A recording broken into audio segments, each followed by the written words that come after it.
오늘 하나님의 말씀은 출애굽한 이스라엘 백성들이 광야 40년의 여정이 끝나가면서 가나안 땅을 바라보고 요단강 동쪽 곧 여리고성 맞은편에 높은 비스가 산 위에서 하나님이 모세를 통해서 이스라엘 백성들에게 하신 그 말씀을 나누려고 합니다. 신명기 3장 27절에서 29절까지 그리고 4장의 말씀을 보겠습니다. 너는 이 요단강을 건너가지 못할 것이니 저 비스가산 꼭대기에 올라가서 너의 눈을 들어 동서남북 사방을 바라보아라. 너는 여호수아에게 너의 직분을 맡겨서 그를 격려하고 그에게 용기를 주어라. 그는 이 백성을 이끌고 건너갈 사람이며 내가 보는 땅을 그들에게 유업으로 나누어 줄 사람이다. 그때에 우리는 벳부올 맞은쪽 골짜기에 머물러 있었습니다. 이스라엘 자손 여러분, 지금 내가 당신들에게 가르쳐주는 규례와 법도를 귀담아 듣고 그대로 지키십시오. 그러면 당신들이 살아서 주 당신들 조상의 하나님이 당신들에게 주시는 땅에 들어가서 그곳을 차지하게 될 것입니다. 내가 당신들에게 명령한 말에 한마디도 더하거나 빼서는 안 됩니다. 당신들은 내가 당신들에게 알려준 주 당신들의 하나님의 명령을 지켜야 합니다. 아멘. 살아계신 하나님의 말씀입니다. 모세가 마지막 유언과 같은 설교를 한 이 신명기의 말씀인 거죠. 오늘 이 말씀으로 새 출발을 향한 하나님의 명령이라는 제목으로 말씀을 나누려고 합니다. 2023년 새해가 되었습니다.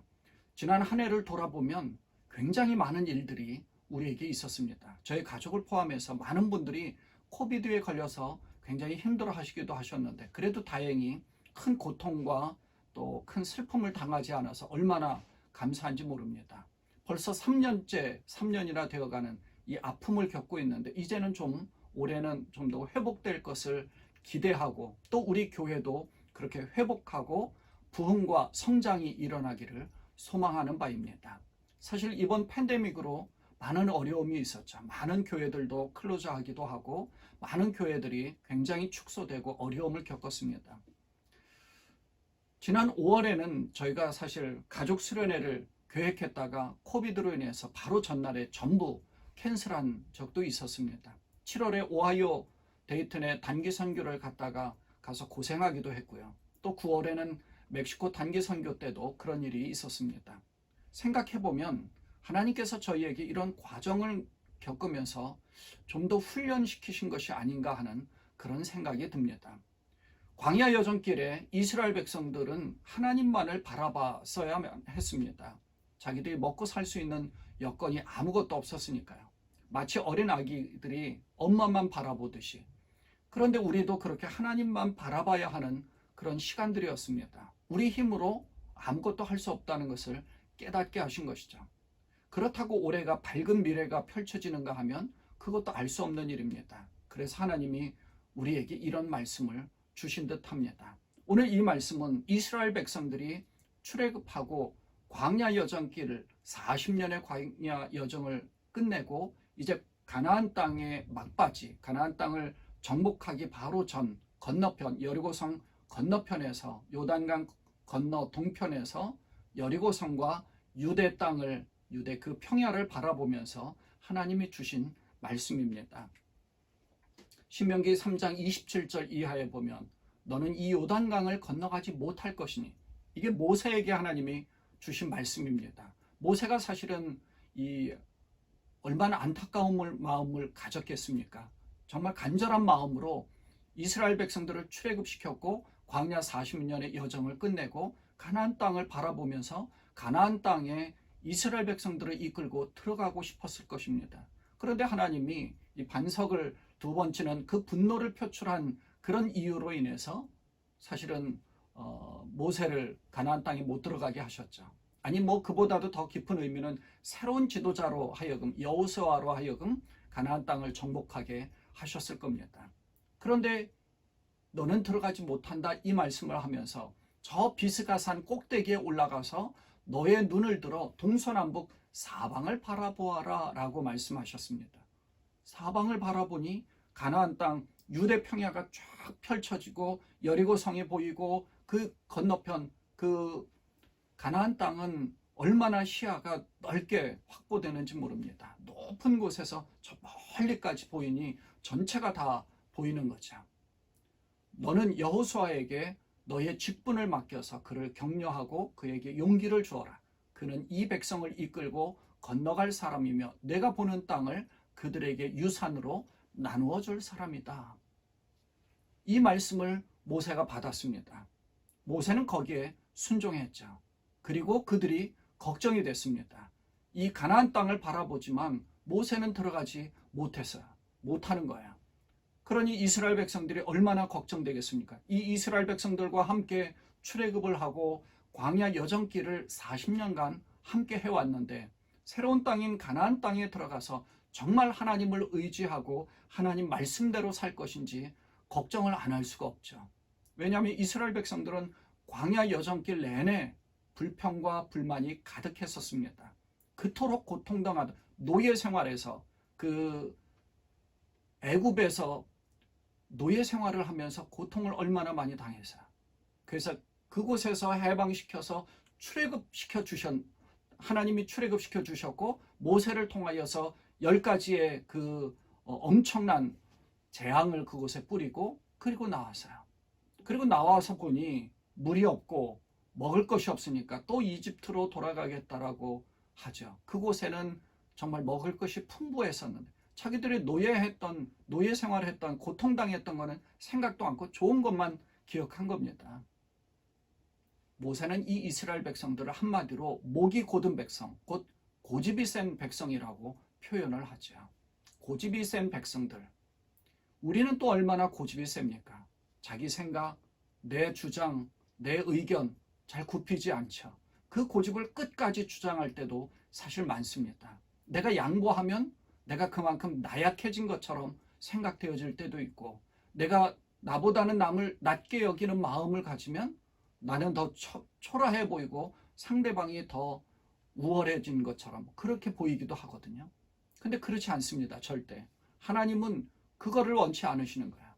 하나님은 나보다는 남을 낮게 여기는 십자가의 정신을 가지기를 원하시는 거예요. 이스라엘 백성들은 이 하나님의 엄청난 기적 같은 일들을 경험했습니다. 홍해가 마른 땅이 되는 것은 물론 바위에서 물이 나오기도 하고 만나와 매출하기로 먹여주시기도 하고요. 불기둥과 구름기둥으로 이스라엘 백성들 한 민족을 다 인도해 주시는 하나님의 놀라운 일들도 보았고요. 외부 세력이나 또 혹은 그 밖에 여러 가지 불 가운데서도 하나님이 그거를 다 지켜주시고 보호해 주셨습니다. 그런데 그 순간이 지나고 상황이 조금 어려워지거나 마음에 안 드니까 금방 하나님을 원망하고 불평불만이 가득한 겁니다. 어쩌면 우리 모습이 그런 모습하고 똑같은지 모르겠어요. 그래서 가나안으로 새 출발하는 그 마지막 시점에 하나님이 모세를 통하여서 이스라엘 백성들에게 마지막 설교를 하도록 합니다. 그것이 바로 신명기의 말씀인데요. 그중 오늘 본문이 다 길어서 다 읽지 않았지만 40절까지의 말씀을 정리해보면 이런 말씀들입니다. 이스라엘 백성들에게 아주 간곡한 말로 당부하고 또 당부하고 그래서 하나님이 아닌 우상을 따라간 사람들이 어떻게 되는지를 이야기하기도 합니다. 4장 3절과 4절에 보면 주님께서 부올산에서 하신 일을 당신들의 눈으로 직접 보았습니다. 주 당신들의 하나님은 부올에서 바알신을 따라간 모든 사람을 당신들 가운데서 쓸어버리셨습니다. 그러나 주 당신들의 하나님은 충실하게 따른 당신들은 오늘까지 모두 살아 있습니다. 자, 우상 숭배하는 바알이라는 세상적인 욕망을 따라간 사람들은 하나님이 다 쓸어버리셨다고 했습니다. 그러니 우리가 얼마나 조심해야 되는지를 알 수 있죠. 이 비스가산 꼭대기에서는 유대 평야와 여리고성 전체가 다 보이는 가나안의 모든 것이 다 보이는 곳입니다. 모압 왕 그 발락이 발람 선지자에게 이스라엘을 저주하라고 유혹하면서 그게 이제 통하지 않으니까 그 꾀임을 이 발람 선지자를 꾀으려고 이 비스가산 위로 데리고 온 적도 있었죠. 악마가 예수님을 시험하면서 산꼭대기, 이 산꼭대기인지는 정확히 기록되지는 않지만 어쨌든 산꼭대기에서 모든 세상의 영광을 다 보여주면서 자기에게 절하면 이 모든 것을 다 주겠다라고 유혹한 것처럼 그 높은 곳에서는 세상의 모든 것을 다 줄 수 있는 것처럼 여겨진다는 겁니다. 보이는 것도 그렇고 권력을 쥔 것도 그렇고 세상의 욕심을 따라가다 보면 그것이 바로 선악과와 같이 하나님 말씀에 불순종하고 세상적으로 가게 된다는 것이죠. 그래서 모세가 자신은 들어가지 못하지만 가나안 땅에 여호수아와 함께 들어갈 그 이스라엘 백성들이 너무 걱정이 된 겁니다. 더군다나 이 가나안 문화는 우상 숭배가 주된 그 세상적인 방식의 문화이기 때문에 당연히 이스라엘 백성들은 그곳에 들어가 살게 되면 그 문화에 물들 수 있기 때문이죠. 그래서 이렇게 당부합니다. 6절과 7절에 보면 당신들은 이 규례와 법도를 지키십시오.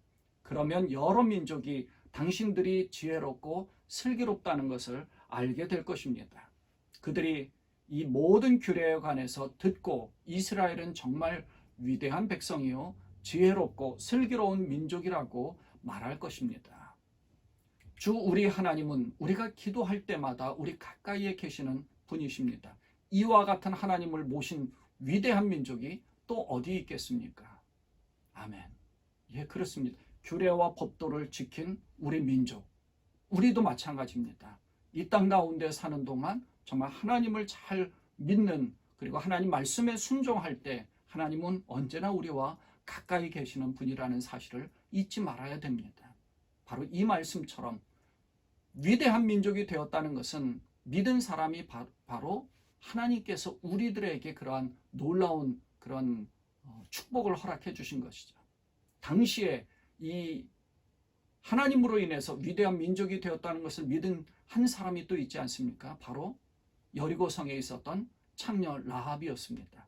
그 라합은 위대하신 하나님 때문에 이스라엘 민족이 출애굽하게 되었고 위대한 민족이 되었다라고 믿은 겁니다. 그래서 바쁜 일상의 삶을 보내고 있는데 그 일상의 삶 가운데에서 라합은 정말 그 하나님을 받아들여서 구원을 받게 되었죠. 34절과 35절에 보면 주 당신들의 하나님이 이집트에서 당신들이 보는 앞에서 하신 것처럼 온갖 시험과 표징과 기사와 전쟁과 강한 손과 표신팔과 큰 두려움으로 한 민족을 다른 민족의 억압에서 이끌어내시려고 애쓰신 그러한 신이 어디에 있습니까? 그러나 당신들에게 이것을 나타내셨으니 그것은 주님이 곧 하나님이시고 그분밖에는 다른 신이 없음을 알게 하시려는 것입니다. 라합의 고백도 그랬고 모세는 이 말씀을 이스라엘 백성들에게 당부한 것입니다. 애굽에서 큰 억압을 받은 노예였었는데 그때 하나님이 그들을 건져주셨습니다. 그것을 잊지 말아야 되는 것이죠. 마찬가지로 우리도 역시 아담 이래로 가지고 있었던 우리의 죄성이 있습니다. 그 죄성으로 인해서 우리는 다 멸망받고 심판받을 그러한 대상들이었습니다. 그런데 세상에 오신 하나님의 아들 예수 그리스도께서 십자가에서 죽으시고 3일 만에 부활하심으로 그 죄성이 다 용서받는 길을 열어주셨습니다. 이것이 바로 하나님의 구원 역사입니다.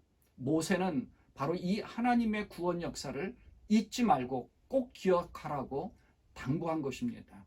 모세가 말한 것은 출애굽의 역사이지만 우리는 십자가와 부활을 통한 구원의 역사가 바로 우리들의 역사이기 때문에 우리는 그것을 잊지 말아야 되고 하나님 말씀을 굳게 지켜야 됩니다.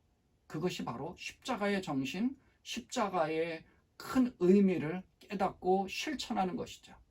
그래야 부활이 있고 부활의 영광을 차지할 수 있기 때문입니다. 39절에 보니까 오늘 당신들은 마음의 세계 분명히 알아둘 것이 있으니 주님은 위로는 하늘에서도 아래로는 땅에서도 참 하나님이시며 그 밖에 다른 신은 없다는 것입니다. 상천하지의 하나님. 라합이 이런 고백을 했었죠. 위로는 하늘에서도 아래로는 땅에서도 참 하나님, 살아계신 하나님이시라는 사실. 당신들은 오늘 내가 당신들에게 알려주는 주님의 규례와 명령을 지키십시오. 그래야 우리도 잘 살 수 있고 우리의 자손도 잘 살 수 있기 때문에 그런 것입니다. 이 신명기의 율법은 예수 그리스도의 십자가의 은혜로 완성되었다라고 볼 수 있습니다. 우리가 그 율법을 다 지킬 필요는 없지만 그 율법의 정신과 하나님의 뜻하신 바를 기억해야 합니다. 그것이 바로 십자가의 정신입니다. 예수님의 십자가를 지신 크신 뜻이 무엇인가? 우리는 그 십자가, 그래서 나를 따라오려거든 우리에게 당부하신 거예요. 자기를 부인하고 자기 십자가를 지고 나를 따라오너라 라고 하셨잖아요. 새로운 세상인 이 가나안 땅에 들어가 살기 위해서는 꼭 가나안 문화를 조심하고 오직 하나님의 말씀이신 규례와 계명대로 살라고 당부하신 이 모세를 통한 하나님의 말씀, 마찬가지로 우리도 이 가나안 문화와 같이 이 세상의 번성한 문화 속에 살고 있는데 새로운 올 한 해 2023년을 살아가려고 출발하는 지금의 시점에서 요즘 저희가 야고보서를 묵상하고 있지 않습니까? 주님의 말씀을 잊지 말아야 될 것은 율법을 다 지킬 필요는 없지만 십자가를 통해 구원받은 구원자는 율법의 말씀을 행위로서 지키는 것을 보여주어야 한다는 겁니다. 그것이 바로 살아있는, 행동하는 살아있는 믿음이기 때문에 그렇습니다. 바라기는 2023년 새 출발하시는 이 가나안 문턱에 와 있는 이스라엘 백성들과 같이 간곡히 호소하고 당부한 이 모세를 통한 하나님의 말씀처럼 우리도 역시 새로운 한 해를 올해 시작할 때 주님의 말씀 안에서 말씀을 읽고 묵상하고 공부하는 것으로, 그것으로 거룩해지지 않습니다. 하나님 말씀을 실천하고 그 말씀대로 살려고 노력하고 우리의 마음을 온유한 마음, 그리고 나보다는 남을 낮게 여기는 마음, 그리고 내가 화를 내고 분노하는 것이 아니라 그것을 꾹 참고 다른 사람들의 모든 것을 받아들이면서 내 주장을 하지 않고 협력해서 주님의 지체로서의 한 몸을 이루어 가고자 하는 그러한 모습, 이게 일상의 삶에서 거룩한 삶으로 보여질 만큼 조심하고 또 조심하고 주님의 거룩을 나타내야 한다는 것입니다. 모세의 당부처럼 주님의 규례와 명령을 잊지 않고 지키심으로 올 한 해가 더할 나위 없는 거룩한 한 해, 주님의 말할 수 없는 은혜와 축복의 한 해, 그리고 여러분들이나 여러분의 자녀들에게 이 놀라운 은혜가 이어지는, 그리고 복의 근원이 되는, 그래서 복의 그 축복이 모든 후손들에게 넘어가는 그러한 놀라운 축복이 여러분과 여러분의 가정에 임하시기를 주님의 이름으로 축원을 드립니다. 기도합니다. 하나님 아버지, 참 감사합니다. 주께서 우리에게 말씀하신 것처럼 모세를 통하여 당부하고 권면하고 간곡하게 호소한 말씀처럼 하나님, 우리도 십자가와 부활을 잊지 않게 하시고 십자가의 정신, 하나님의 뜻하신 바를 꼭 우리가 기억하고 말씀을 실천하는 일에 최선을 다하는 저희가 되게 하여 주옵소서. 오직 주님을 바라보고 올 한 해 말씀 안에 살도록 주께서 도우시고 인도하여 주옵소서. 우리 지금 예수님의 이름으로 간절히 기도드리옵나이다. 아멘.